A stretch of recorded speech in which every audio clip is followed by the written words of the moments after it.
Oh, Ms. Simon, Here. Ms. Brown, I am present. Mr. Jones, Here. Ms. Stevens. Present. Council President Brady. He's absent. There is a quorum. Thank you. Go ahead. Also, like the record to reflect that Councilman Miller is in attendance. Thank you. So we have a quorum, and we are here today for the Environment Education Committee. It is February 6th at 3:10 p.m. So with roll call, do we have any public comment? No, Madam Chair. Thank you. So we have minutes from December 5th, and I think we've had a chance to probably look at those. If not, take a peek, and if there's no objection, I'm going to make a motion to approve the minutes.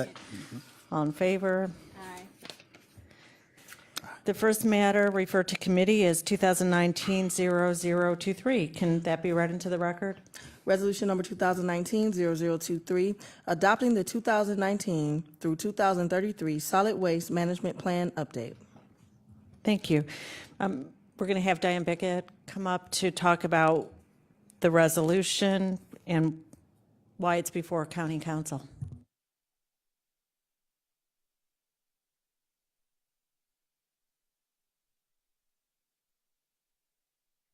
Is your mic on? There it is. I didn't prepare a formal presentation today. We are doing formal presentations throughout the community right now as part of the ratification of this plan update. And I'll explain what that means as I go along here. But basically, the Cuyahoga County Solid Waste District is responsible for preparing and implementing a solid waste management plan for Cuyahoga County. And we are one of 52 waste districts across Ohio that were formed back in 1988 when Ohio passed its solid waste law that required waste districts to implement plans to achieve state recycling goals, waste minimization goals, plans to manage special waste, and also to assure the availability of landfill capacity. So the first solid waste plan for this county was passed in 1994, and it's been updated 3 times. And the third plan update is something my staff and I have been working on for the last 18 months, and it is now before every city and village council in Cuyahoga County for approval. And that process will take place through April 11th. And the plan itself was prepared by the Solid Waste District staff in conjunction with a consultant and advised by the Cuyahoga County Solid Waste Policy Committee, of which Ms. Brown and Ms. Simon are on that committee. So I know you know a little bit about this.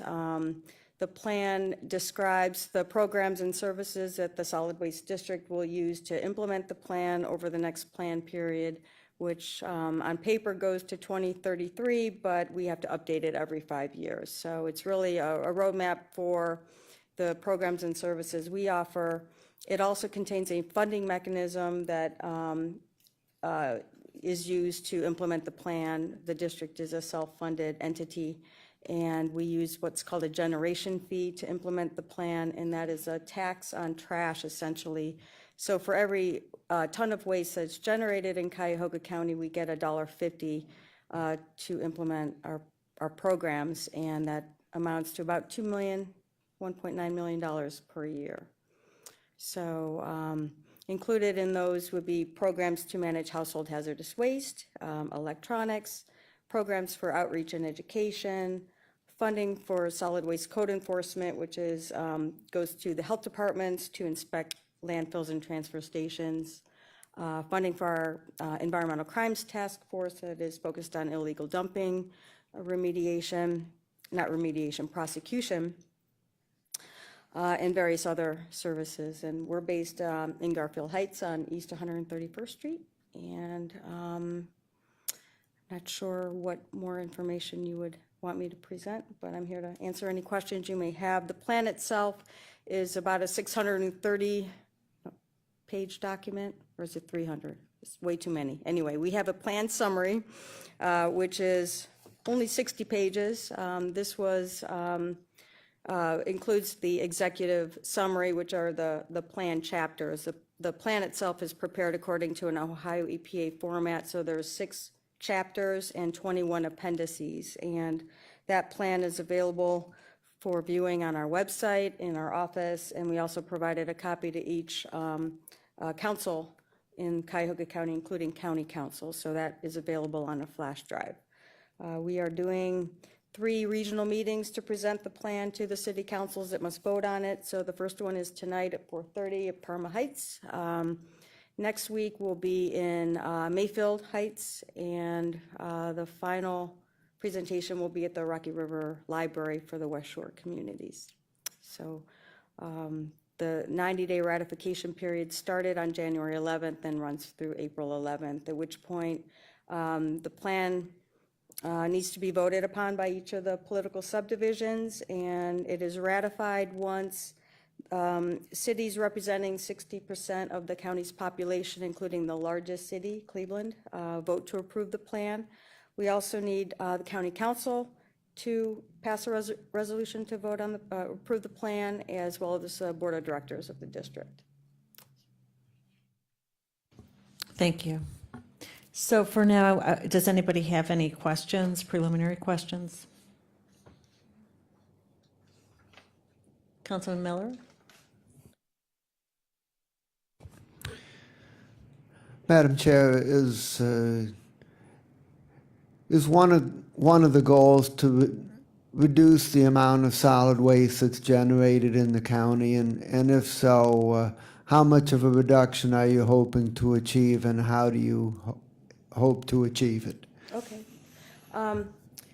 Very good question, Councilman. That is a key goal of the plan, is when the state legislature passed this law, the key element was to reduce our reliance on landfills by increasing waste reduction and recycling countywide. And as part of that first state plan, there were benchmarks established of districts were supposed to meet a waste reduction of 25% recycling of residential and commercial waste and 66% recycling for industrial waste. Cuyahoga County exceeds those goals, so we're at 30.39% for residential commercial and nearly 75% for industrial. So we're already exceeding the state goals, but we continue to, we prepared a plan that is designed to continue to push the envelope and to continue to achieve more and more reduction to landfill. It's a little more challenging now with some of the market conditions we have, with China no longer accepting a lot of the materials that we're accepting here in our county as well as across the world. So we're a little bit challenged, but we don't see any problem with achieving those goals. So, why is the percentage on the household and the commercial so much lower than the industrial, and what would it take to get those closer together? Well, if you look at industrial materials are more readily recoverable, typically because we're in Cuyahoga County, for instance, we're a metals-based economy, so a lot of the manufacturing is scrap metal that's easy to recover and easy to recycle. On the residential side, when you have as many homes as we have and as many communities as we have to try to capture that material, it's more complex, as well as, I think we have 23,000 commercial establishments, and, it's challenging to try to establish programs in all those places when the district is not a service provider. We rely on the private sector to offer those services. So I think to get it closer together, I think perhaps more attention to organics recovery. I think there's a great opportunity for food waste recovery and for more yard waste and brush recovery. We're doing a really good job of that already, but sort of in our industry, the big untapped area when it comes to recycling is really that organics fraction. And there are organizations like Rust Belt Riders that are already working to kind of capture the food waste that's coming out of the large institutions and grocery stores. And I think that will help drive up that percentage, because if you look at our whole waste stream, 23% of the entire waste stream on the residential commercial is organic material that could be recovered and composted. Okay, thank you. Councilwoman Brown? Thank you, Madam Chairwoman. You identified, I think it was Parma Heights, Mayfield Heights, and Rocky River Library. Can you please just refresh me on what it is you'll be doing in those three communities? Will you be doing the presentation? Yeah, I'll be giving a presentation on the plan, a more detailed one than I'm doing here. It's a 35 slide PowerPoint, just so the city council people are able to understand more what they're voting on, and also so I don't have to go to 59 council meetings. Right. And so how do we select? I understand that this is a large, trust me, I understand it's a large county, 59 municipalities. Right. How do we pick the three? The representatives on the policy committee, we try to hit most of the county. So we looked at the planning regions for the county planning commission region. So we were able to hit West Shore, Chagrin Southeast, and the northeast side of the county. We're having a little trouble scheduling something in the Chagrin Southeast region through Warrensville Heights. Okay. And Maybe I can help you. if those are well attended and we need to have another one, we have a date where we can have one in that part of the county too. Okay, if you need any help, let me know. Okay. All right, thanks. Councilman Jones? And you mentioned the vote. Is this vote countywide? Is this on the ballot? Is this what? City councils have to pass a resolution or ordinance to approve. And Cleveland also must vote? Yes. So Cleveland has to be a yes vote, or we won't get, the largest community, according to the state statute, has to vote in favor of the plan. So we are working with Cleveland now to get that introduced and do a presentation in committee for that. We met with the city last week, and we'll be meeting with them again on Monday. So, we've never had a problem getting Cleveland to vote on the plan. The kicker is that if we fail to ratify the plan, the Ohio EPA will write the plan for the district in order it to be implemented. So it's not that we don't have an option not to have a plan, it's just who has control over the content. So. Have they expressed any concerns or given any input as to what should be a part of the plan? The only potential concern, because the plan maintains all of our existing programs and services, but also contains a funding mechanism for the plan, as I mentioned earlier. So the only potential concern is that our funding mechanism will increase 50 cents per ton in year 4 of the plan, which is 2023. So a slight increase to our funding to be able to maintain our programs. And we're at what I try to communicate as I'm out and about is that we're at $1.50. Even when we go to $2 per ton for our generation fee, we'll still be well below the average for other parts of the state and even our neighboring districts. So the state average is $4.50 per ton. So we keep our fee low and try to offer as many services as we can, but we haven't raised our fee since 2007, I believe. So that the time it's a necessity now to try to raise more revenue. And this fee, a generation fee, it is attached to what again?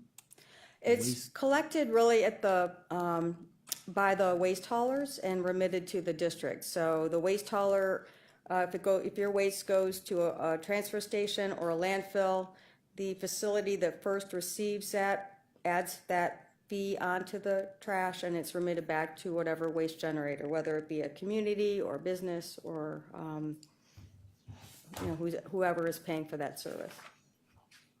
So just trying to follow. It's obviously not attached to property tax or anything like that. No. It's to the trash. So it's paid by the city, I imagine. The fee is paid by the respective cities. Well, only if the city operates, but yeah, essentially, yes, yeah. Okay. If that city doesn't, because in Cuyahoga County, cities usually pick up the tab for waste collection and recycling services. So if they're paying for landfill disposal for their residents, they're paying the fee.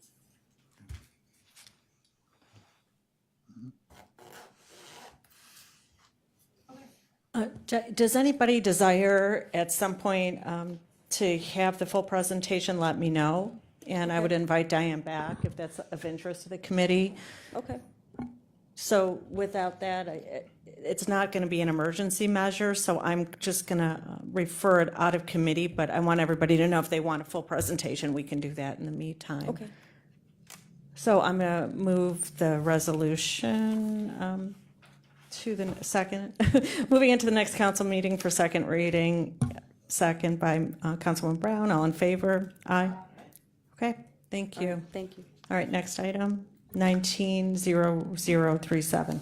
Resolution number 2019-0037, authorizing a contract with Child Care Resource Center of Cuyahoga County, excuse me, doing business as Starting Point in the amount not to exceed $1,974,636 for management, administration, and implementation of various supportive services for the Universal Pre-Kindergarten Program. Hello. Hi, Rebecca Dorman, Director, and Bob Stabe, color coordinated.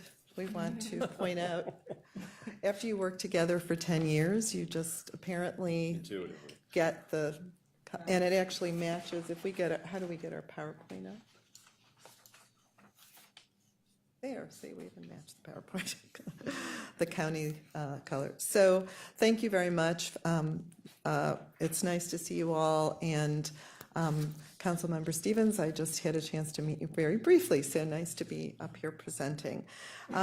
So this is our contract with Starting Point, and of course the Executive Director is here as always, Billy Osborne Fears, who is our lead agency and partner implementing our Universal Pre-Kindergarten Program. So just to walk you through what, so Starting Point has been, since the creation of regional child care resource and referral centers in Ohio, which is there's a competitive process on a regular basis, and Starting Point got that original contract through the competitive process and has been able to, has retained that role in our community for the past 30 years, 20-something years, since 93. So they were, of course, they are serving in that role when we created our UPK model, which is now 12 years ago, and they've been our partner since, and thought partner and implementing partner. So while it's sort of easy to understand the dollars part of UPK in that we provide scholarships to families under 400% of poverty, and we also provide extra quality dollars to allow providers to raise quality above where they are. They start as high quality according to the state, but we believe there's a higher gold standard which we have set, and they're able to use our dollars to do that. So that's sort of the easy part, but there's a whole other real aspect to improving quality, and that is the role that Starting Point plays in training, technical assistance, etc. So what we outlined for you again are these elements. So the quality enhancement is more than just handing dollars. It's talking with each provider about, after an assessment is done, where could you improve quality. Sometimes that's with additional dollars, sometimes that's tweaking the program through some coaching, etc. So there are technical assistance staff who work in every classroom on pushing quality higher, using those dollars, but also certainly the human element of coaching, etc. Is part of that and support. And then a cornerstone has always been engaging families in the program, and Starting Point has coordinated that, which includes Universal Pre-K being the very first preschool system in the National Network of Partnership Schools out of Johns Hopkins, using the Epstein model of family engagement, facilitating action teams at each of our 68 sites, which include parents, staff and community members to talk about how are we going to engage parents in this particular program. So it's not a cookie cutter approach at all. Every action team, we provide a theme, which this year is our 2-generation approach, and each action team figures out how they work together to engage families in that way. Anything else you want to say on that? Okay. Every teacher, every staff person in our UPK sites has a professional development plan, and that is through Starting Point staff, working with them to increase their credentials so that we want eventually our dream would be certainly for all lead teachers to have a BA, and we just aren't there yet. But that is certainly a goal we're working on, but for everyone to continue to engage in professional development activities, even for those folks with a BA to still stay up to date with latest research and practices. And then Starting Point gets a chunk of dollars to administer the safety net scholarships. These are separate from our regular income-based scholarships. And these are for families where something has happened, it's sort of a crisis situation, and the family doesn't have other means to be able to maintain the child in the UPK program. An application process goes through Starting Point, and they have a fund using our dollars to distribute to that site on behalf of that child and family.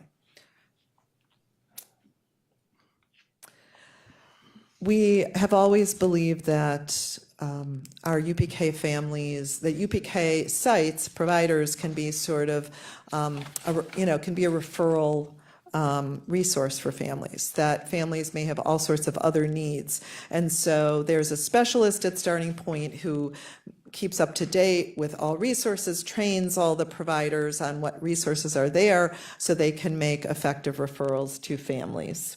And then lastly, the management information system, which is called COPA, is all maintained at Starting Point. This is where every program first gets training. It's a web-based system on how to utilize COPA. All the attendance is input into COPA. That's how each provider generates bills. We only pay if there are children enrolled in the program. We're reimbursing for actual kids in the seats, so that's all through that system. It's also how we are able to, all that data gets extracted and sent to our evaluators at CASE, and that's how we're able to do our outcomes studies as well. So that's quite an undertaking, and that is all maintained by Starting Point. So to give you a sense of where the dollars for this contract go, you can see as always, people are the bulk of human services, but the safety net scholarship you can see, so that's the actual dollars that would go out to families.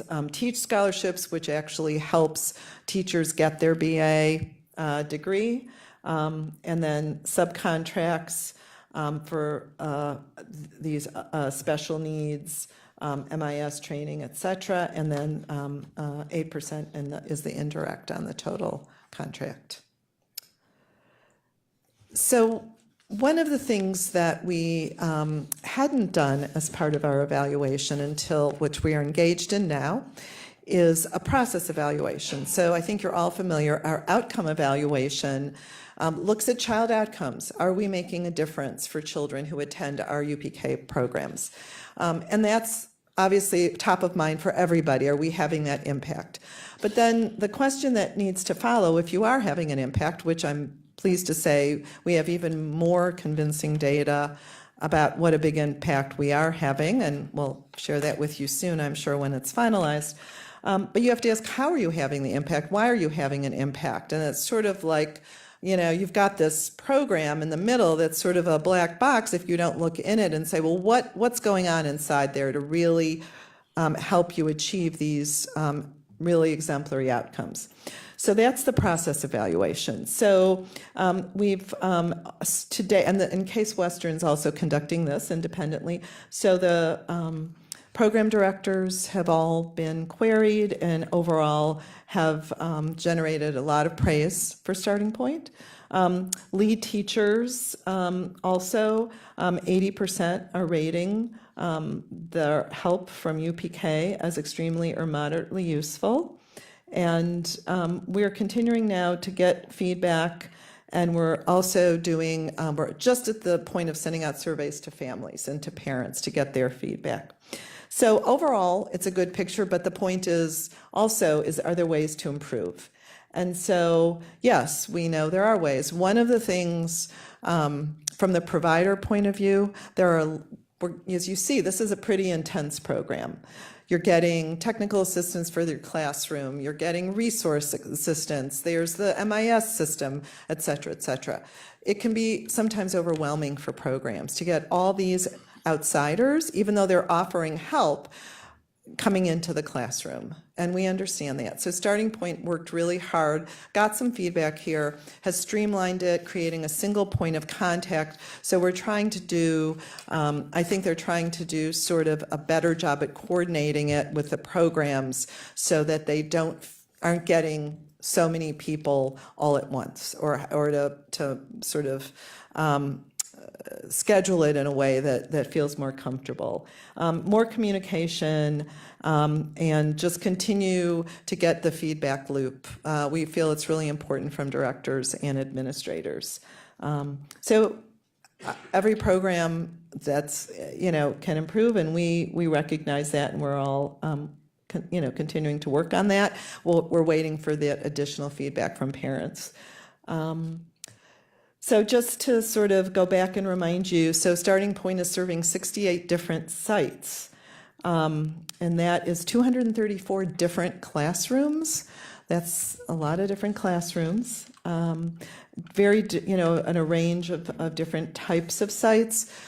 We know our experience serving school districts is very different than serving sort of, childcare providers.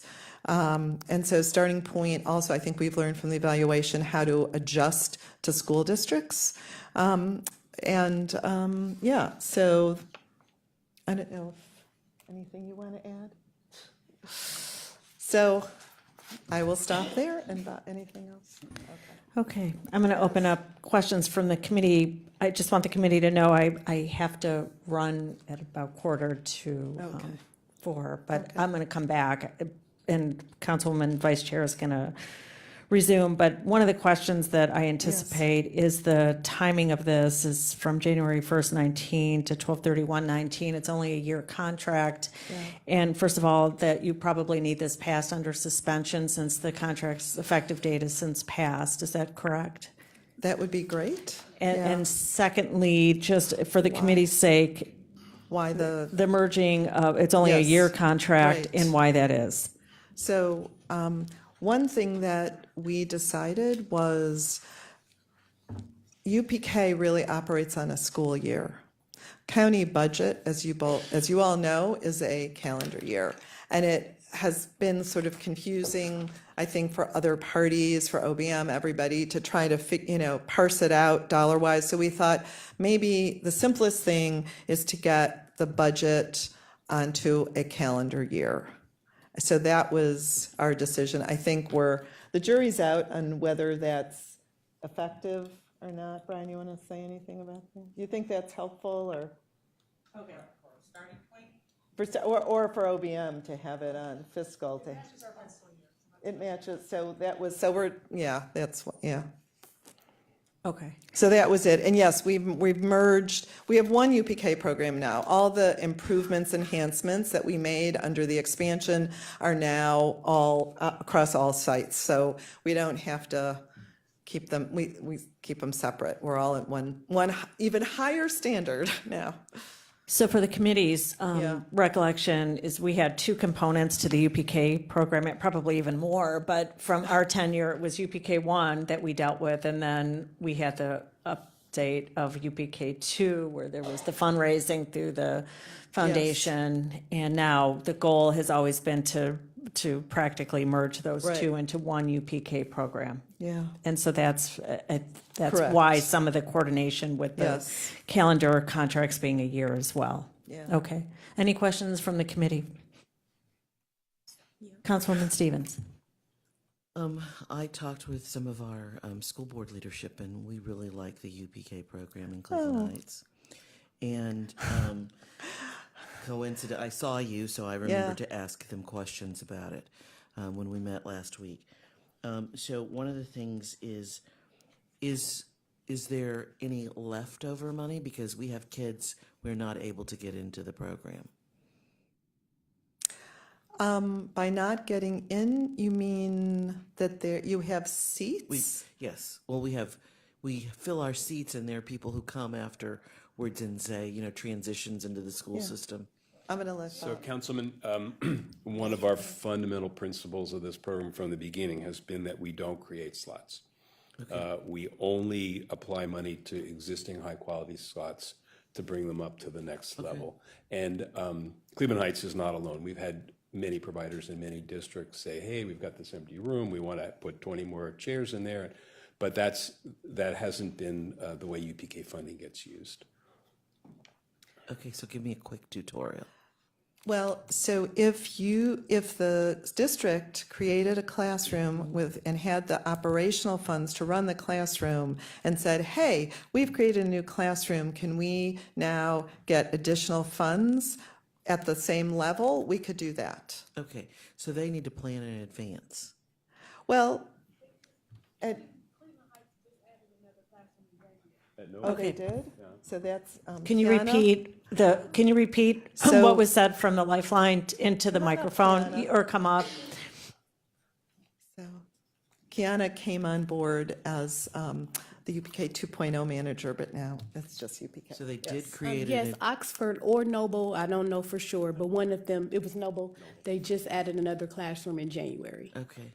So And so they would get the additional funds, yeah. So with this new contract. one thing that was super helpful for us is we have a master contract now, so we can move dollars around. Okay. And so it's not as labor intensive for everybody. Like you have to reduce funds from one to add to other. Now you can we have one big dollar amount and we move it as needed for just that kind of Great, situation. thank you. So good, okay. Thank you. So we're good. Councilwoman Yes, Brown? Cleveland Heights was, it was a little rocky at the beginning, but now they're true believers, and they won an award last year for the family engagement work. Thank you. Yes, I asked her, is it worth it now? She said yes. So my question is around the safety net scholarships. You identified the dollar amount, but I was wondering who and how is it determined who receives the scholarship since it's not income-based? Excellent question. So there are guidelines. There's an application. There's someone who sits at starting point who reviews the applications. Every provider is told about the availability of these funds and sort of the situations that would allow you to apply. So I would say probably 95% of the time, the application is accepted. Sometimes, a few times they get kicked into our office when it's a borderline, where it's a gray area, something unusual, and then I've made the decision. Have you made some of those decisions? Yeah. So we'll make some judgment calls sometimes. Some of the circumstances would be if the parent loses their child care, what we used to call voucher, which we now call subsidy, in the middle of the year. That would be one of the reasons that they would apply, so that the safety net dollars would pay for what would have been paid as part of the subsidy. The parent still has to pay that copay. So the thought process there is that for whatever reason the parent lost eligibility, except if they didn't apply. If they didn't apply, then we don't accept that as a reason. If they lost the job, the child shouldn't be responsible, shouldn't suffer and lose their high quality care. So that's one reason. If the family's homeless and they've received a 3-month protective sort of emergency subsidy, that has expired and they don't qualify for, they haven't found a job, so they can't get another regular subsidy, we have stepped in those circumstances again to maintain the child. And then sometimes parental illness, where they can't work and then they can't qualify for the subsidy, and we've stepped into those cases, which, yeah. So they're the ones that come to mind. Okay. And are there time constraints or quantities, like, as you know, you mentioned if someone loses it in the middle of a school year, are we a bridge, or We go to the we're end of that temporary? program Okay. year, typically is, yes, what we've done. Okay. I have to, I mean, in certain cases, when it's a homeless family, when there's a really deep need, sometimes I've said, okay, let's keep going. If we have the funds and we are able to, we'll make some special circumstances. There's some leeway on it. I think it's a forward-thinking Yeah, thank you. scholarship that you put in place. And so with regards to the indirect, is that for marketing, or can you identify some of the things the indirect dollars are used for? I think that's sort of the typical overhead for having 17 staff sitting in a space, paying for just all of the running of an agency kinds of things. Oh, supplies, occupancy, postage, printing, copying, meeting space, special events are all Kind of the operational other, type yeah, sort of stuff. basic operations. It's, as you see, I mean, 8% is, I think 10% people think it's good, 15% is acceptable, 8% is being frugal, I think. So admin and operations. Mm-hmm. Okay, and then the other question has escaped me, so I'll open it up to my colleagues if they have any other questions. Yes, Councilman Miller.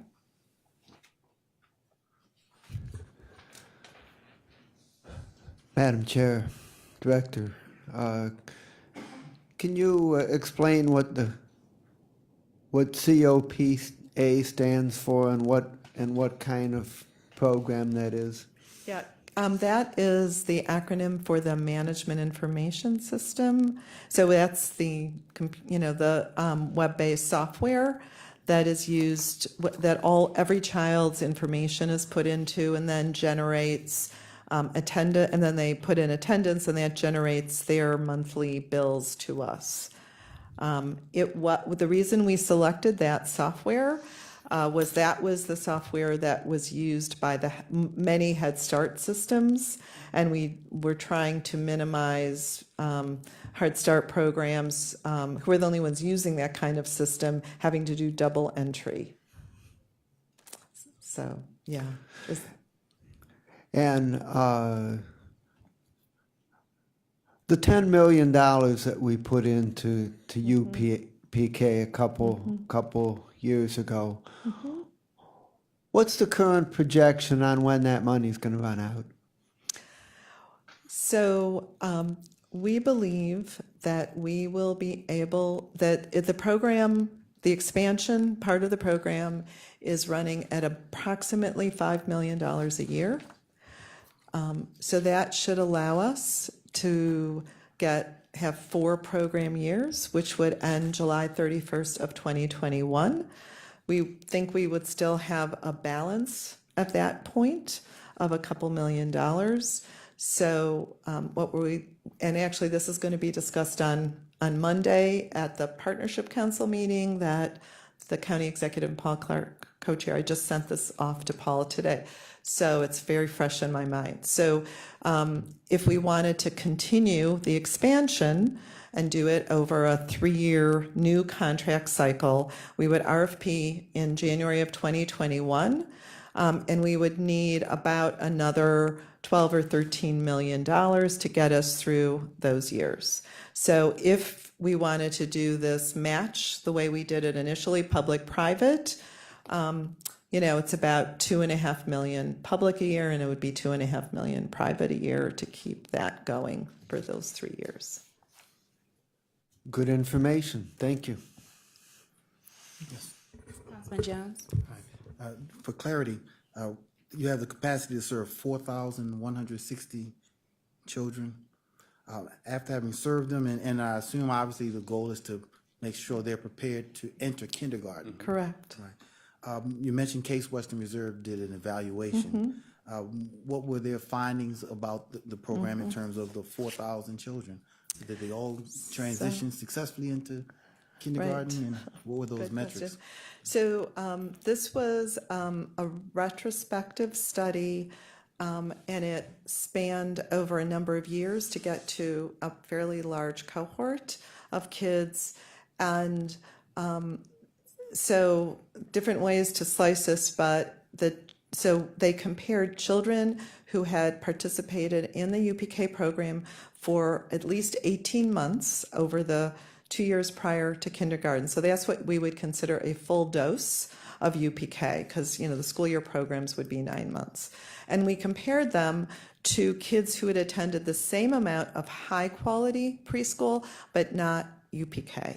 So it's a very conservative test of the program. We didn't compare them to low quality or never having gone. We compared to high quality because our claim is that we are the gold standard and we go beyond even a 5-star. So I think it was the appropriate and very rigorous test.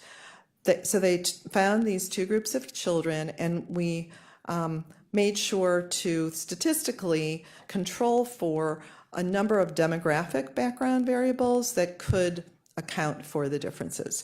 So were the kids in UPK from families with more money, less mobility, et cetera, less trauma?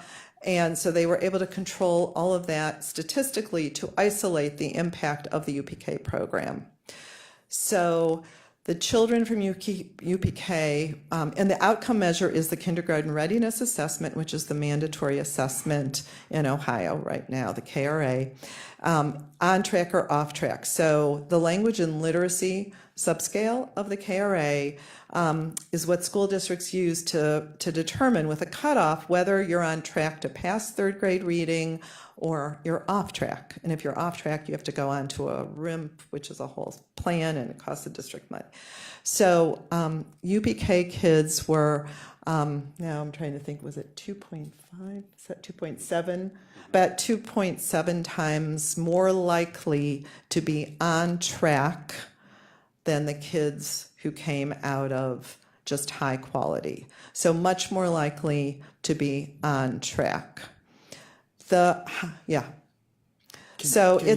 we have a new, I'm sorry to interrupt. We have a brand new analysis that even looks at it even another way that's going to be easier to explain to people that we're just in the process of preparing. So I can get that to you. It's called propensity score matching. So it's a little bit easier way it's still showing the same thing, but in a different statistical procedure. But the hot off the press today, what I learned is we're seeing impact until on third grade reading. So we're like I said, that our evaluation manager, Dr. Rohrman, and I just met today, and she was showing me hot off the presses results from CASE.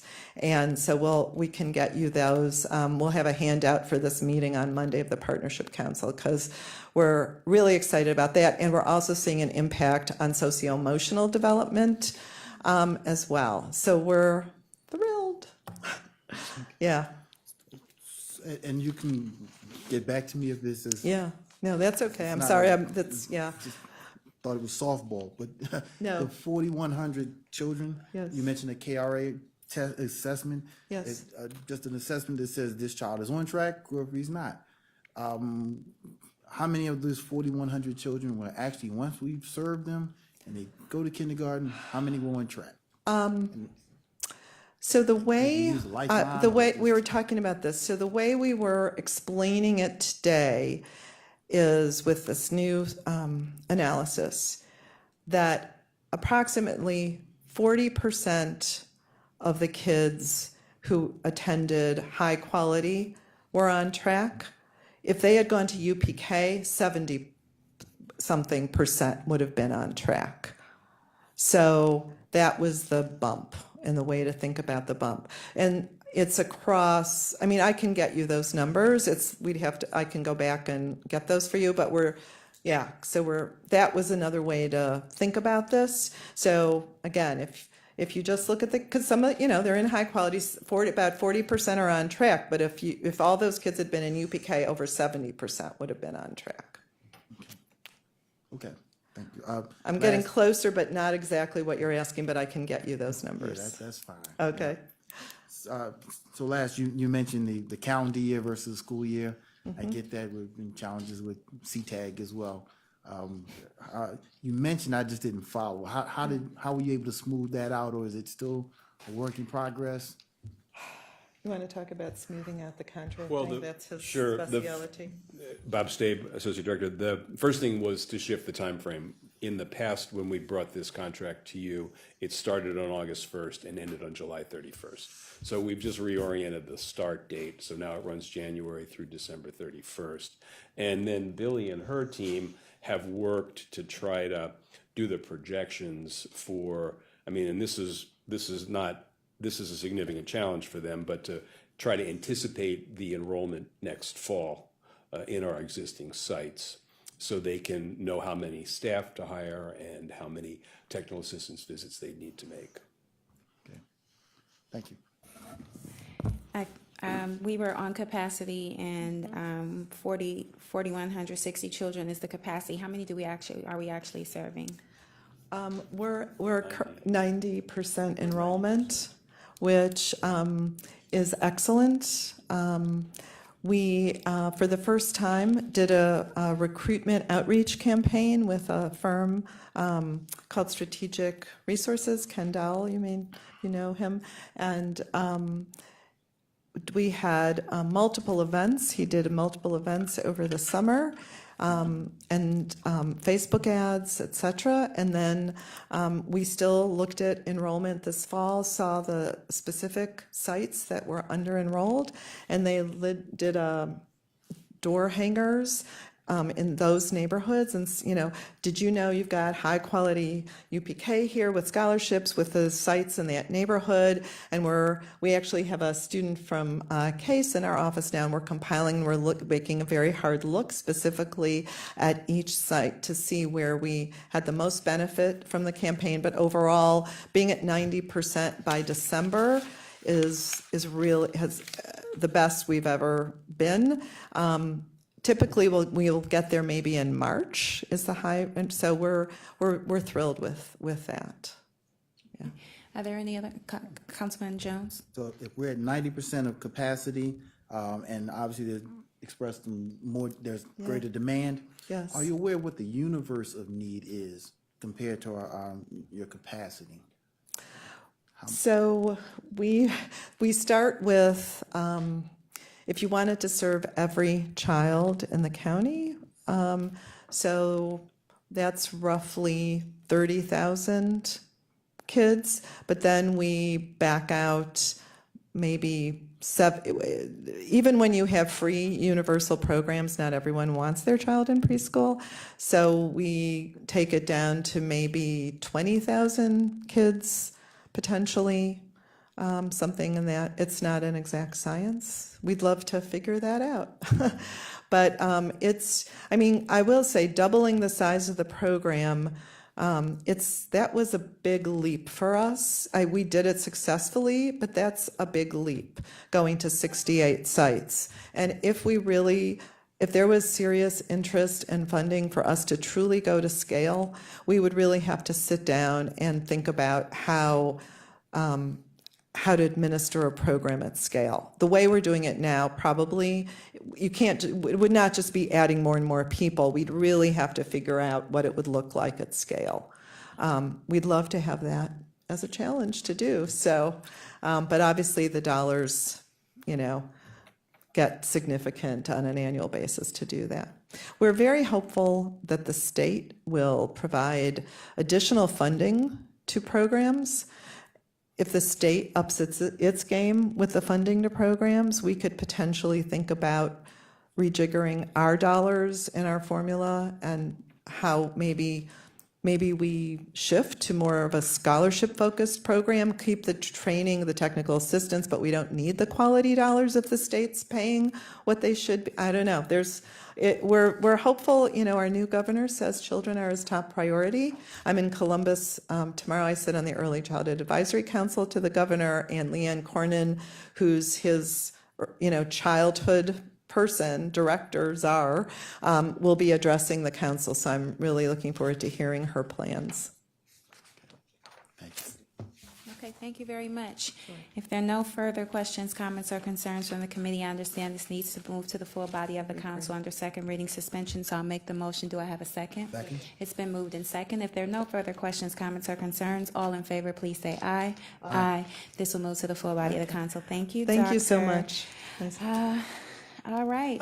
Can I just put our annual meeting, we're just getting invitations out, is May 17th, 9 to 11. We're back at the Holiday Inn in Independence. The short notice just is, no, I'm just kidding. Okay. So we hope that you'll all be there. We meant to have little reminder cards, and that fell through the cracks today, but we hope you'll be there. Thank Thanks. you. If there's no miscellaneous business from this committee, then this meeting is adjourned. Thank you.